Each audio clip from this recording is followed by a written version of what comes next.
Loreto y Álvaro te invitan a participar del Expreso Bio Bio. Lo habíamos adelantado antes de la tanda, nos han llegado algunos mensajes ahí al WhatsApp, al más 569-9200-7888. Se presentó esta política nacional contra el crimen organizado, tiene muchos puntos para analizar justamente con, como comentábamos, Álvaro, ¿no? Uno de los principales temas de preocupación de la ciudadanía de un buen tiempo a esta parte, ¿no? El tema de la seguridad. Sí, seguridad, particularmente la lucha contra el crimen organizado. Hay 10 ejes que se estarían evaluando en marzo. Usted dirá que es poco tiempo para evaluar un plan, a menos que sea ambicioso como lo calificamos. Vamos a recibir sus opiniones, comentarios, preguntas, testimonios. De hecho, al WhatsApp se lo hemos ofrecido porque está aquí en el estudio, de hecho, para conversar acerca de esto y sus alrededores, el subsecretario del Interior, Manuel Monsalve. ¿Qué tal, subsecretario? ¿Cómo está? Muy buenos días. ¿Cómo está? Buenos días. Hola, Álvaro, Loreto, muchas gracias por la invitación, por la posibilidad de conversar. Es un agrado estar en Radio Bio Bio. Parte de mi historia, además, la escucho Radio Bio desde el Carbón. Yo crecí en Coronel, sí. El Lota, así que es parte, la conozco, es parte mía desde mi infancia. Así que un agrado. Y ha pasado algo de agua. Ha pasado algo de puente, agua, quiero decir, de la infancia, ahora que es subsecretario con algunas responsabilidades a propósito de esta primera política nacional contra el crimen organizado. ¿Qué medidas específicas? Porque hemos hablado de 10 ejes. Se quiere fortalecer a los actores que tienen algún rol importante, todos que jugar en esta materia. Pero ¿qué medidas específicas destacaría usted o rescataría usted de este plan contra el crimen organizado? Sí, mira, hay 10 ejes, voy a destacar uno en inicio, que es quitar poder de fuego a las organizaciones criminales. Y llevémoslo a lo que le ocurre a las personas, a lo que hoy día tiene a los chilenos con miedo. Coloquemos el ejemplo de un homicidio que ocurre en Arica, como ocurrió ayer, un homicidio en Arica. Eso le están escribiendo a Erika, después vamos a ir a ese punto también. Ese homicidio se produjo con un arma de fuego. Sí.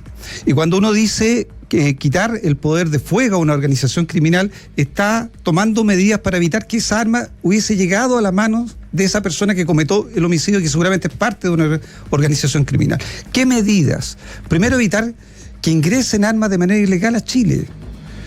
Armas que hoy día ingresan por partes. Una parte de un fusil podría ingresar por Arica, otra por el puerto de San Antonio, otro por el aeropuerto Arturo Merino Benítez, y podríamos no darnos cuenta, y esas partes finalmente se juntan para conformar un fusil que se utiliza finalmente en una acción criminal. Eso se podría hacer con la actual institucionalidad, es decir, evitar que ingresen las armas. Justamente, pero eso requiere algo muy importante, Álvaro, que la institucionalidad se coordine, que tenga una estrategia común, que tenga una misión común frente a una urgencia de los chilenos y chilenas. La primera fortaleza de la política nacional de crimen organizado, que no es una política que construye el gobierno o el Ministerio del Interior solo.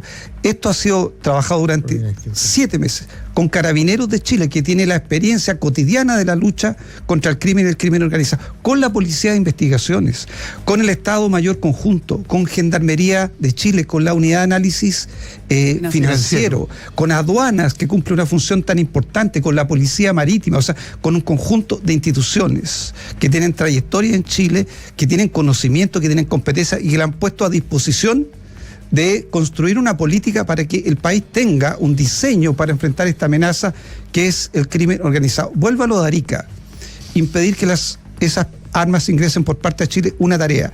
Para eso la política hoy día ya está capacitando al personal de aduanas, con armeros de la Dirección General de Movilización Nacional, para que puedan detectar que ese metal que viene en un equipaje es parte de un arma y evitar que ingrese a Chile. Segundo, fortalecer aduanas. ¿Para qué? Para que tenga equipamiento tecnológico, portales escáner en Colchane, en Chacayuta, en San Antonio, en el Loa, para que si entra un camión por un complejo fronterizo, haya un portal escáner que permita detectar lo que va al interior de esa carga y evitar que esa carga, que pueden ser armas o drogas, ingrese a Chile. Tercero, volvamos al homicidio de Arica. Es probable que la Policía de Investigaciones haya encontrado un casquillo o una bala con la que se produjo ese homicidio. Y tiene que hacerle el seguimiento, la trazabilidad. Para eso hay que tener identificación balística. Pero para eso Carabineros y la Policía de Investigaciones tienen que tener tecnología que le permita la identificación de esa bala. Cuando no existe esa tecnología, no es posible identificar al responsable de ese homicidio, lo hace mucho más difícil. La Política Nacional contra el Crimen Organizado contempla recursos para que la Policía de Investigaciones y para que Carabineros de Chile tenga sistemas de identificación balística. Solo coloco un ejemplo, Loreto. Sí. Carabineros de Chile, el laboratorio de Carabineros de Chile que está aquí en la región metropolitana, tiene un sistema de identificación balística, pero es el único que tiene en Chile. Sí. Es el único que tiene Chile. Y eso es lo que queremos cambiar, dotar a las policías de las capacidades tecnológicas, de equipamiento, para efectivamente prevenir, controlar y perseguir a las organizaciones criminales. Hay varios cambios a nivel institucional, ¿no? Lo que mencionó usted, la unidad de análisis financiero tiene cerca de 70 funcionarios solamente para todo el trabajo que tienen que hacer. Son más de 39.000 millones de pesos que se destina en esta política nacional contra el crimen organizado. Pero usted ha dicho, claro, para enfrentar esta amenaza de crimen organizado. Pero está acá, no es una amenaza de algo que va a venir, no llega tarde, porque además es una primera política nacional y a esto punto más a nivel estatal.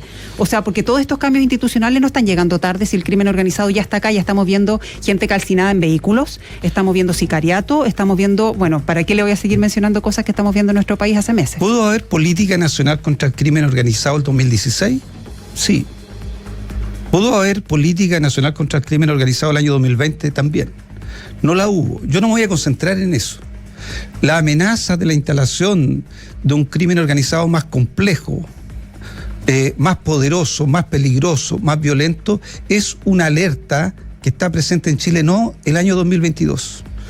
De hecho, hay informes del Ministerio Público, del Observatorio de Narcotráfico que lleva adelante, que es un documento bastante serio que hace el Ministerio Público, que viene advirtiendo al país cómo se viene complejizando, cómo se vienen instalando organizaciones criminales, cómo estas organizaciones criminales son más violentas y por tanto llevan drogas, armas, violencia y homicidio a distintos territorios. Por tanto, ¿pudo haber habido antes una política nacional contra el crimen organizado? Yo creo que sí, pero el gobierno no se va a focalizar respecto a lo que los gobiernos anteriores hicieron. Nos corresponde a nosotros. Por eso le pregunto, ¿ustedes se están haciendo cargo de una situación? ¿Llega tarde este plan?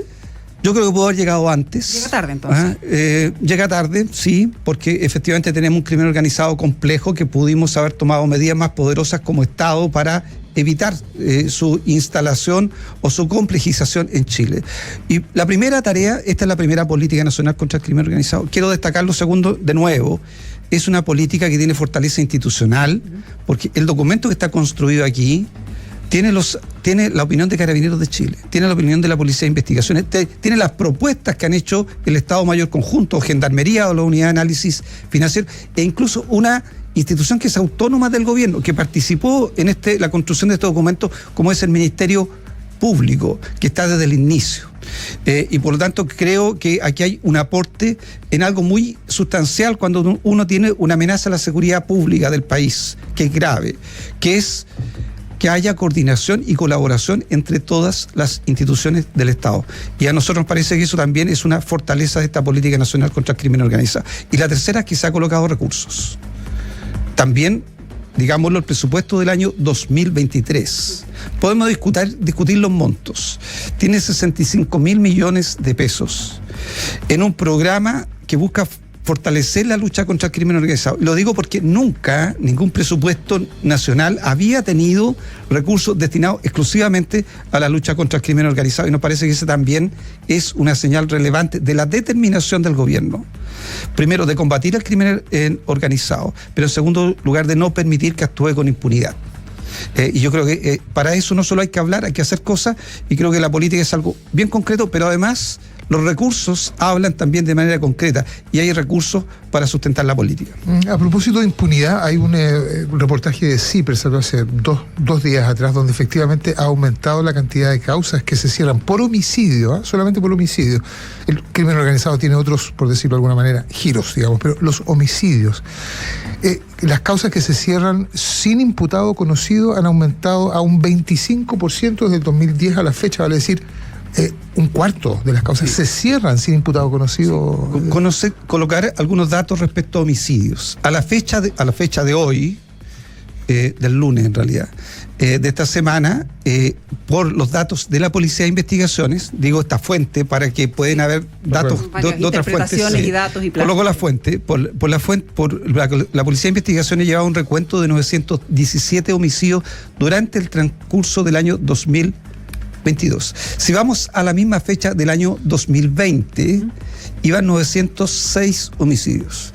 O sea, bajo esos datos no hay un crecimiento exponencial de los homicidios. Lo que sí ocurre, y aquí hay dos datos que son muy importantes, si lo que ocurre en los homicidios es que un porcentaje mucho más alto de los homicidios se producen con armas de fuego y por tanto son mucho más violentos. Y lo tercero, lo que plantea Álvaro, que antes era cerca de un 27% los homicidios que tenían un imputado desconocido, o sea, no se sabía quién había producido el homicidio, quién era el autor del homicidio. Hoy día esas cifras están en torno al 40%. ¿Por qué? Porque antes el homicidio era circunstancial, era producto de una riña, de una disputa. Hoy día se planifica y por tanto llega un auto, bajan 4 personas encapuchadas, armadas y van exclusivamente a matar a una persona. Y eso es lo que está impactando en el tipo de delitos que vive Chile, que son delitos más violentos. Quiero ir a este punto, a propósito de lo que tú planteas, volvamos a esto. Acaba de hace un par de días haber un guía, ¿cierto?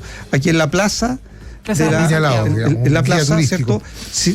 Fue agredido con un arma blanca y se está buscando al agresor. Vuelvo a la política nacional contra el crimen organizado y al eje que tiene que ver con fortalecer las capacidades de las instituciones. En Chile no hay identificación biométrica, o sea, la cámara pudo filmar el rostro de la persona que fue autor, pero Chile no tiene una base de datos que permita comparar ese rostro con la base de datos que tiene el registro civil, o que tiene la Policía de Investigaciones, o que tiene Interpol, o que tiene el Servicio Nacional de Inmigrantes. O sea, tenemos grabado el rostro, pero no tenemos una base de datos para identificar a esa persona. Bueno, la Política Nacional contra el Crimen Organizado destina recursos a la Policía de Investigaciones para desarrollar un sistema de identificación biométrico. Eso es la implementación de una tecnología que va a llevar a lo menos 2 años, pero que va a dotar al país de algo esencial, que si yo tengo un rostro, pueda vincular ese rostro, meterlo a una base de datos y, por lo tanto, a partir de ese rostro, este rostro corresponde a tal persona, que está en la base de datos del registro civil, o que está en la base de datos del Servicio Nacional de Inmigrantes, o que está en la base de datos de Interpol. Sí. Eso mejora las capacidades del Estado de poder, primero, evitar que esas personas peligrosas entren a Chile, circulen por Chile, pero además permite, cuando ocurre un delito, identificar a la persona que cometió el delito para que no haya impunidad. Subsecretario, ¿hoy día Chile es un país seguro? Yo creo que hay distintas formas de mirarlo. Pero es importante hacer los diagnósticos para todos estos planes. Por eso es que es bien importante. Si yo voy a los datos internacionales, Loreto... No, ¿usted qué diría? Usted como subsecretario del Interior está 24/7 hablando de este Yo vivo tema. en Chile. Se le pregunta a cualquier chileno, yo soy chileno también. Evidentemente, los chilenos hoy día tienen temor de ser víctimas de un delito. Pero eso es otra cosa. ¿Chile es un país seguro hoy? Chile tiene inseguridades. Tiene menos inseguridades que otros países. Pero para los chilenos hoy día es un país menos seguro que antes. Y coloco 2 datos para esto, Loreto. Paz Ciudadana sacó una encuesta durante el transcurso de este año, ¿cierto? Sí. Respecto a las víctimas de delitos, en el caso de los robos, los intentos de robo, un 32% de la familia o algún integrante de la familia había sido víctima de un robo o un intento de robo. Ese 32% es una de las cifras más bajas de los últimos 22 años. O está entre las 3 cifras más bajas de los últimos 22 años. Pero el temor de las personas es el más alto de los últimos 22 años. Y por tanto, la presencia de delitos violentos es lo que a los chilenos y chilenas los tiene con temor, con legítimo temor, porque hoy día no tienen el temor de perder el auto o no tienen el temor de perder el celular. Además, tienen el temor de perder la vida cuando se comete ese delito, porque ese delito se comete con un arma de fuego. Y por eso es que es tan importante que el gobierno se haga cargo de esa situación y tome medidas inmediatas, pero también fije una línea de conducta de todas las instituciones, que es la política, para enfrentar esta amenaza y finalmente controlarla. Están llegando muchas, estamos hablando con el subsecretario Manuel Monsalve, están llegando muchas preguntas al WhatsApp. Voy a tratar de resumir. Usted menciona un estudio de Paz Ciudadana. Hay muchas preguntas que dicen relación con un diagnóstico que hacen los auditores y que vinculan la inmigración ilegal con el aumento de la criminalidad, y echan en falta precisamente en este plan contra el crimen organizado medidas que apunten a esa dirección, subsecretario. Mira, en los últimos 10 días estuve en Arica y también estuve en Tarapacá. Debe ser la 4ª vez que estoy en Arica y debe ser la 4ª o 5ª vez que estoy en Tarapacá. yo entiendo esta vinculación que hacen los ciudadanos entre la violencia y la migración. ¿Ah? Pero vamos a ir a la realidad y a los datos también. ¿Cuál es la realidad? Lo que ocurre es lo siguiente: 7.100.000 venezolanos han salido de su país y han presionado a todos los países de América Latina. ¿Cuál es el problema de esa migración? De que la migración se transforma en un negocio de las organizaciones criminales. Entonces, en la frontera norte de Chile se instalan organizaciones transnacionales que se han entrado 130.000 migrantes de manera irregular y les cobraron, voy a colocar un ejemplo solamente, $1 millón a cada uno por ingresarlos. Entonces, la migración se transformó en un negocio de 130.000 millones de pesos. Entonces, hay organizaciones que se instalaron en el norte a dedicarse al tráfico ilícito de migrantes. Pero esas organizaciones no solo se dedican al tráfico ilícito de migrantes, se dedican a la trata de personas y por tanto capturan a las mujeres, a las niñas y a las mujeres migrantes para dedicarlas, ¿cierto?, al comercio sexual. También se dedican a ingresar armas, también se dedican a ingresar drogas, también se dedican a la extorsión. O sea, la migración se transformó en un gran negocio de las organizaciones criminales y por tanto eso tiene un efecto sobre el tipo de delitos que ocurren en el país. Y esas organizaciones criminales, que son transnacionales, dos transnacionales, impactan también en el tipo de delitos. Entonces, efectivamente, no era frecuente los delitos de extorsión en Chile, no era frecuente el sicariato, no era frecuente el secuestro, y son delitos que se han instalado en Chile a partir de la presencia de organizaciones criminales que vieron una oportunidad de negocio en la migración irregular. ¿Qué medidas estamos tomando? Que es lo que pregunta finalmente la persona que te escribe. Fuimos a constituir los consejos contra el crimen organizado en Arica, en Antofagasta, en Tarapacá. Segundo, destinamos 12.500 millones de pesos a Carabineros, a la Policía de Investigaciones, a Aduana, a Gendarmería y a la Policía Marítima. Tercero, fortalecimos a los fiscales regionales. Colocamos recursos para que el fiscal de Arica tuviera 5 personas más para apoyar el trabajo de investigación, 6 en Tarapacá, 3 en Antofagasta. Si cometen algún error exacto en la cifra, pudiera ser menor. Acabamos de visitar la frontera en conjunto con el Comando Conjunto Norte de las Fuerzas Armadas, la PDI y Carabineros, para tomar una segunda ronda de medidas, que es fortalecer nuestras capacidades de control fronterizo. Quiero decir, vamos a colocar cámaras térmicas, porque hay que hacer eficiente el control de la frontera. Son 1.000 kilómetros de frontera. No sacamos nada con tener 10 puestos de control fronterizo o tener 20 fijos, porque es evidente que la gente va a pasar por donde no están los puestos de control. Se ha dicho mucho, claro, fijo, que la frontera es muy larga, que es imposible controlar. Larga, por lo tanto, tecnología. Y lo último, digo, Loreto, y acabo de salir de una reunión con el Estado Mayor Conjunto, con la PDI, con Carabineros, y estamos definiendo puntos adicionales de control en las rutas, porque creo que eso es determinante para controlar la migración irregular. Pero sí decir que para controlar la migración irregular hay algo que requerimos de otros países, en este caso de Bolivia. Mientras no logremos un acuerdo con Bolivia para reconducir a los migrantes que ingresan al país, o sea, devolverlos a Bolivia, hoy día Bolivia no nos permite devolver a las personas que ingresan de manera irregular a Chile. El 92% de las reconducciones con Bolivia fracasan. Por lo tanto, el acuerdo con Bolivia es estratégico y en eso está trabajando la Cancillería. Mientras tanto hay que hacerse cargo de lo que pasa acá. Yo le decíamos que nos está escribiendo mucha gente, le voy a leer textual un mensaje que nos llega del norte. Soy de Arica, les cuento, a una cuadra donde vivo anoche temprano hubo una balacera donde murió un joven y un segundo está grave. Lo más preocupante es que sucedió en una cuadra de la comisaría, en fin. Para que le pregunten al subsecretario que estuvo hace poco en mi ciudad, dejó solo, literal lo que dice, aspirina y paracetamol. Se ha solicitado también estado de excepción en el norte, incluso algunas voces oficialistas están condicionando con las prórrogas del estado de excepción en el sur de nuestro país, si es que no hay alguna medida similar en el norte. ¿Qué pasa con el estado de excepción en el norte? Sí, el gobierno ha manifestado, primero, para que no nos dividamos en las herramientas, sino consideramos en los objetivos. La persona que nos escribe pensando en que las Fuerzas Armadas tienen que colaborar.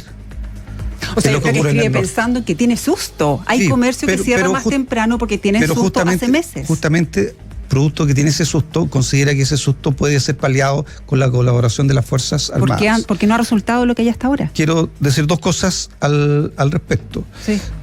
Primero, que La Fuerza Armada está colaborando a través del decreto 265. Yo mismo estuve en un puesto de control donde están efectivos de las Fuerzas Armadas, que es el puesto de control Gama, y también está colaborando la Armada. ¿Es suficiente la colaboración que está entregando la Fuerza Armada? Nos parece que no para la situación que vive el norte. Y por eso es que yo planteé en Arica, a propósito de que ella escribe, que el gobierno está planteando que la colaboración de las Fuerzas Armadas se amplíe a través de la ley de infraestructura crítica. Y por tanto no tenemos diferencia en que las Fuerzas Armadas colaboren en la ayuda de controlar la situación, particularmente de la frontera, y hablo de la zona fronteriza porque incluye la frontera y las rutas en el norte, y por lo tanto la propia ministra del Interior de Arica ratificó la voluntad del gobierno de abrir la puerta a esa colaboración a través, no del estado de excepción, pero sí a través de una herramienta legal que es la de infraestructura crítica. Subsecretario Monsalve, cuando se hace referencia al crimen organizado, ¿el gobierno tiene alguna pista de nombres y apellidos, ya no de crimen organizado en términos genéricos, sino de cabecillas, vínculos en Chile, como se dice, peces gordos, organizaciones intermedias? Porque hablamos en abstracto de crimen organizado. ¿Pero hay nombres, hay apellidos? ¿Cuántos están detenidos? Sí, te voy a colocar las cifras que tengo en mi mente en estos momentos a propósito de la visita a Tarapacá. Fui el viernes pasado a Tarapacá. Se habían realizado cerca de 1.900 procedimientos policiales durante el transcurso del año. De esos 1.800, un 75-77% estaban vinculados a narcotráfico, un poco del 20% a contrabando y un 2% a tráfico ilícito de migrantes. Habían un poquito más de 2.600 personas detenidas. Efectivamente hay registros respecto a algunas organizaciones criminales que son las más relevantes, las más peligrosas, las con mayor capacidad, y hay que recordar, y aquí solo hacer la distinción porque ambas cosas están en la política, la persecución penal en Chile la hace el Ministerio Público. Quiero ser bien enfático en aquello. Que tiene un subrogante hace algunas semanas. Tiene un subrogante hace más de 80 días. Sí. La hace el Ministerio Público. O sea, finalmente, el que persiga esa organización criminal que tiene apellido, como dices tú, que instruye diligencias, que tiene que reunir la evidencia, conducir la investigación para identificarlo, desarticularlo, detenerlo, procesarlo y sancionarlo, es el Ministerio Público. Y por eso es que al gobierno le interesa apoyar al Ministerio Público, decir que cuando termina hace menos de 2 semanas la tramitación de la ley de presupuesto del año 2023, el gobierno firma un acuerdo con el Congreso. Y ese acuerdo dice, nombrado el fiscal o la fiscal nacional, el gobierno posterior a eso va a comprometer a ingresar un proyecto de ley para fortalecer el Ministerio Público. ¿Para qué? Para que el Ministerio Público pueda hacer mejor su trabajo de perseguir a las organizaciones criminales. Que está lleno de reuniones, pero son tantas las preguntas de los auditores, tantos temas que queremos abordar con usted, aprovechando que está acá. Antes del informador nos estaba comentando, bueno, evidentemente el tema del fiscal nacional. Sabemos un segundo proceso que no termina con un cargo así, con una cabeza del Ministerio Público. Finalmente, ¿cuántos daños le está haciendo a nuestro país el no contar con un fiscal nacional? Sí, Loreto, es bien importante que quienes nos escuchan puedan valorar la importancia que tiene el trabajo del Ministerio Público para los desafíos que tiene el país, pero para las preocupaciones que tienen las personas. ¿Sí? Finalmente, esa señora que está en Coronel, en Lota o en Arica y que ve que hay una organización operando en su población, está esperando que alguien vaya y los tome detenidos. Bueno, el gobierno no los puede tomar detenidos. La policía los va a tomar detenidos con la orden de un fiscal. Y el fiscal es el Ministerio Público. Y por tanto, esta tarea de la seguridad pública en Chile no se puede hacer sin el Ministerio Público. Por eso es que creo que es bien importante centrar el debate donde corresponde.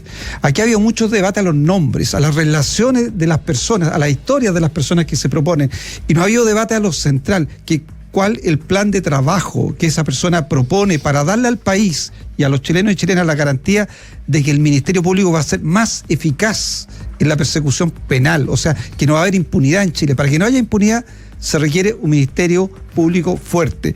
A mí me parece que el debate respecto a las personas que se ha dado en el Senado es de segundo orden. El debate de primer orden es cuál es el plan de trabajo y si están las competencias para llevar adelante ese plan de trabajo. Creo que el presidente cumple con su tarea. aquí hay 3 instituciones que intervienen. La Corte Suprema, que coloca la quina. O sea, la Corte Suprema ya te dice, estas 5 personas cumplen Ya hay un condiciones para ser fiscal nacional. Después el presidente, y la única tarea del presidente, pero por favor no hay duda de que eso lo que ha estado en la decisión del presidente, es tomar la decisión que tenga la convicción, que es la que más le sirve a los desafíos que tiene el país. No puede tener otra consideración. El presidente no puede entrar a la consideración de qué candidato le gusta más a una bancada o a otra bancada. El presidente tiene la obligación de cautelar que la decisión que se toma es la mejor decisión para el país. Y bueno, lamentablemente ha habido 2 rechazos. Y uno llega a la conclusión de que finalmente cuando senadores rechazan un candidato es porque tienen otro candidato. Lamentablemente uno llega a esa conclusión y por lo tanto que hay intereses de segundo orden respecto a los nombres que están reemplazando al interés principal, que es que el Ministerio Público tenga un plan de trabajo que le garantice al país mejor persecución penal. ¿Cuáles serían esos otros intereses? Yo creo que otros nombres que ellos consideren más cercanos. ¿Que les convienen a los senadores? No voy a entrar en ese juicio, pero que más cercanos y encuentren más cercanos. ¿Que les conviene a algunos senadores? Y puede ser. A mí me parece que aquí está en juego el bien del país. Y el presidente tiene la obligación de cautelar el bien del país, no de cautelar lo que le gusta más a una bancada o a otra bancada del Senado. Y quiero volver a insistir que aquí la tarea principal es colocar en debate lo que necesitan los chilenos. Y los chilenos no están preocupados del nombre, están preocupados de las capacidades y de los planes de trabajo que tiene que tener una institución tan importante para la seguridad pública como el Ministerio Público. Sí, Marta Herrera hacía referencia derechamente al senador Moreira, que había condicionado su voto, no condicionado, pero que se había influido en su voto el hecho de que ella, como parte del Ministerio Público, había insistido en la necesidad de formalizarlo por ciertos casos de financiamiento delictual de la política. Y en el caso del senador Pedro Araya hacía referencia derechamente que había un interés siendo pareja de Javiera Blanco. Entonces, ese tipo de situaciones, no sé si el mensaje también para un poder tan relevante del Estado como el Senado, que cumpla con el mínimo de inhabilitarse en un proceso que es tan importante, promoviendo el interés general por sobre el particular, ¿no? Sí, yo creo que en los desafíos en materia de seguridad que los chilenos colocan en el primerísimo lugar, los chilenos tienen que ver a las instituciones a cargo de la seguridad trabajando de manera responsable, de manera seria, de manera intensa, colocando los intereses del país por sobre cualquier otro tipo de interés. Y creo que en esta materia la crítica que el presidente de la República hace al Senado es una crítica válida, en términos de que hay que demostrar que el Senado está colocando en primer lugar los intereses del país. Ahora, eso dice en relación con el nombramiento del fiscal nacional o la fiscal nacional, pero imagínense, a propósito de la política nacional contra el crimen organizado, hay 10 ejes que entendemos se van a evaluar en marzo. ¿Cuánto de esto depende, por ejemplo, de una agenda legislativa? Esto se va a tener que conversar con el Congreso Nacional, con la Cámara de Diputados, con el Senado. Marzo está a 3 meses de distancia, subsecretario. ¿Qué se va a evaluar? ¿Cuánto de esto se va a materializar de aquí hay varias corto, cosas, mediano plazo? Quiero diferenciar la política nacional del crimen organizado con el acuerdo en materia de seguridad, que también se está trabajando, estamos trabajando en eso, lo lidera la ministra del Interior, Carolina Toá. A mí me corresponde presidir la Comisión de Control y de Persecución Penal, que está trabajando con parlamentarios de todas las bancadas. Y también quiero decir que en materia de legislativa no estamos detenidos. Presentamos indicaciones y sacamos del Senado la ley de narcotráfico. Hoy día está en comisión mixta, esperamos que durante el mes de enero se transforme en ley. Muy importante, la ley de narcotráfico hace dos cosas que me parecen relevantes destacar aquí. Lavado de activos, la organización criminal hace un negocio y finalmente busca que esos recursos ilícitos pasen a ser recursos legales, lavado de activos. Claro. Bueno, la ley de narcotráfico permite que actividades económicas que no tenían que reportar actividades sospechosas tengan que hacerlo. Voy a colocar un ejemplo. Las empresas que se dedicaban a los metales preciosos no tenían que reportar operaciones sospechosas ante la unidad de análisis financiero y la ley lo incorpora. Las armerías no tenían que reportar actividades sospechosas a la unidad de análisis financiero, la ley obliga a que los hagan. Y lo segundo que hace la ley es ser mucho más duro en quitarle el patrimonio a las organizaciones criminales, en las capacidades que tiene el Estado para decomisar patrimonio, y crea nuevas figuras de comiso que hacen que el Estado tenga muchas más capacidades para quitarle el patrimonio. Quitarle el negocio a las organizaciones criminales es tal vez la parte más importante de la cadena criminal. Y por tanto, si bien esto está en la Política Nacional del Crimen Organizado, no es que estemos detenidos, también estamos avanzando en materia legislativa. Ha mencionado varias veces el tema de las armas. Hay una ley de armas, ¿no? ¿Qué pasa con el reglamento? Muy importante, en 25 de enero del 2022 se publicó la ley de armas. Tenemos un plazo de un año, son 3 reglamentos que están terminados, la ministra nos instruyó terminarlos y por tanto están a puerta, digamos, de publicarse. Ahora, ¿Están terminados porque no se pueden publicar? Bueno, están terminados porque se revisan fundamentalmente y se mandan a otras instituciones para que el propio Carabineros tiene que revisarlo, la Policía de Investigaciones tiene que revisarlo, por lo tanto estamos a puertas de su publicación. ¿Cuántos aportas? A puertas durante el transcurso de este mes. De este mes de diciembre. Diciembre, así es. Y ¿No habría sido mejor apurar ese reglamento? Que está bien, había un plazo establecido, pero dada la urgencia y estamos hablando de armas. Es bien importante lo que tú dices, por eso lo hemos apurado, cautelando que junto con apurarla, el reglamento sea un buen reglamento. Pero vuelvo a insistir que no nos hemos quedado parados en eso. Hace ya 3 semanas, puede que me equivoque en una, lanzamos y ya está operando el Plan Nacional de Fiscalización en materia de armas. Que quiere hacer algo bastante relevante. Va a aumentar de lo que hoy día fiscaliza el Estado en Chile, que menos del 2% de las personas que tienen inscritas armas, al 10%. Para eso estamos dotando de recursos a Carabineros para cumplir esa meta. Y en tercero, hemos definido con la Dirección General de Movilización Nacional un perfil de riesgo, porque el Estado fiscaliza, pero fiscaliza al azar. No, el Estado tiene que fiscalizar, por ejemplo, al que ha comprado más de 2 armas en los últimos 5 años. Tiene que fiscalizar a los que tienen inscritas armas en territorios donde hay una mayor concentración de actividad delictual. Tiene que ir a fiscalizar a, por ejemplo, la persona que fue sancionada por un delito, tenía inscrita un arma y no perdió el permiso del arma. O sea, tiene que tener un perfil de riesgo para la fiscalización. Y el plan de fiscalización está funcionando, Loreto. ¿Y el reglamento entonces de aquí a...? Durante el mes de diciembre. Ya. Es parte del modus operandi del crimen organizado, precisamente, cooptar también a quienes están, a los actores institucionales que están a cargo de velar por justamente la lucha contra el crimen organizado. Me refiero a las policías, Carabineros en nuestro caso, PDI y todas estas demás instituciones que se van a articular ahora en este primer Plan Nacional contra el Crimen Organizado. ¿Qué medidas hay en este plan precisamente para ponernos a salvo de ese fenómeno? Estoy hablando derechamente de cooptar a estas instituciones. Sí, el crimen organizado, y basta ver la experiencia internacional, corrompe a las instituciones del Estado, y por eso es que uno dice que el crimen organizado es una amenaza a la democracia, porque puede corromper las instituciones que fundamentan la democracia, las instituciones policiales, pero también las instituciones públicas. Entonces, ¿qué medidas preguntas tú que están consideradas en esto? Primero, que hay instituciones públicas que no reportan o no tienen la obligación hoy día de reportar operaciones sospechosas a la unidad de análisis financiero. Por ejemplo, los municipios no están obligados a reportar operaciones sospechosas. Ha ocurrido a propósito algo cercano en el respecto a estos casos. La política contempla avanzar a que los municipios y otras instituciones públicas tengan la obligación de reportar operaciones financieras sospechosas a la unidad de análisis financiero. Lo segundo tiene que ver con el patrimonio de las personas que componen esas organizaciones.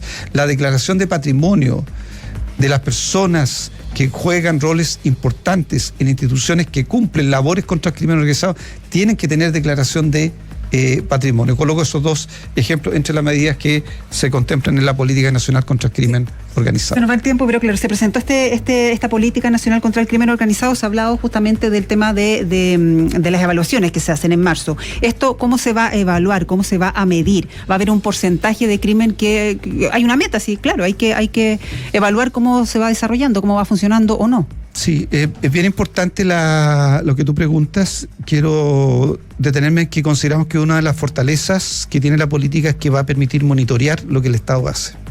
hacerle seguimiento a lo que el Estado hace. Si hoy día tú quisieras, Loreto, detenerte y preguntarle al Estado cuál es el estado de avance de las medidas que tiene contra el crimen organizado, no podrías, porque no están ordenadas de ninguna manera. Bueno, la política va a permitir a ti, Loreto, a los ciudadanos y a otras instituciones hacer seguimiento respecto al cumplimiento. No se hace el seguimiento respecto a los datos, sino se hace el seguimiento respecto a los compromisos que la política nacional tiene en materia de ejecutar acciones en los 10 ejes, que evidentemente tienen que implicar también un resultado en materia de control, de persecución y claro, de pero disminución. se va a medir, por ejemplo, cuántas armas se logran captar, el nivel de denuncias que bajan, que suben. ¿Cuáles son los datos que se van a medir? Esos datos no requieren de la política que el Estado lo tenga. ¿Eh? Solo te voy a dar un dato. Pero para evaluar esta Para evaluar, política, por supuesto, esos datos van a estar. Pero lo que vamos a evaluar son las acciones que están en la política nacional contra el crimen organizado. Te coloco solo un dato para cerrar en esta materia. Nosotros la próxima semana se produce una destrucción masiva de armas, que son todas las armas incautadas durante el transcurso del año, que son armas que se incautaron en una acción criminal, en una fiscalización, o alguien fue voluntariamente a entregarla. Se van a destruir cerca de 16.407 armas. El año pasado se destruyeron 13.600 aproximadamente. Vamos a destruir un 20% más, lo que significa que incautamos un 20% más respecto al año 2021. Bueno, esos datos son los que finalmente le van a importar a las personas. Y lo que busca esta política es que esos datos demuestren que el Estado es más eficaz. Y vuelvo a insistir, para identificar y desarticular organizaciones criminales, que es más eficaz para evitar que haya impunidad y que por tanto las personas que están dedicadas al crimen organizado sean detenidas y sancionadas, y que sea más eficaz en devolverle a los chilenos la seguridad que merecen. Subsecretario Manuel Monsalve, muchas gracias por haber estado en Bio Bio, la radio. Gracias. Muchas gracias a ustedes.